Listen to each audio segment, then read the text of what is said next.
كوتش جورج يعطيكم الف عافيه. بالقسم الاول من اللعبه المنتخب اللبناني لعب بطريقه رائعه جدا. بالقسم الثاني شوي كان في لخبطات من جميع النواحي. خبرنا شوي عن النتيجه وعن رضاك عن اللعبه اليوم. لا I'm proud of my players. They stepped up big time first half.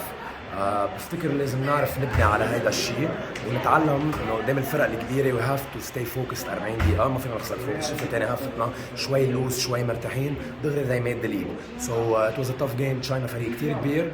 بدنا نتعلم ننقل السكند هاف لثاني هاف. يعني مثل ما تفضلت حضرتك وقلت المنتخب الصيني منه منتخب هين. يمكن المنتخب اللبناني بده بعد تمرين اكثر امام المنتخبات الكبيره.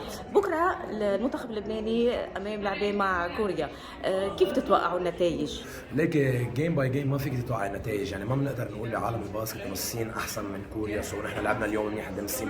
هيدي كلها بتضيع لانه في عندك التعب الجسدي تعب النفسي تعب السفر كل هيدا بياثر. سو نحن علينا نحضر جيم باي جيم ونفوت كل جيم نجرب نتعلم من اغلاطنا لنبني. يعطيكم الف عافيه. على كل حال احنا فخورين مهما كانت النتيجه. لعبوا كثير حلو الصبايا وجود لاك. Thank you so much.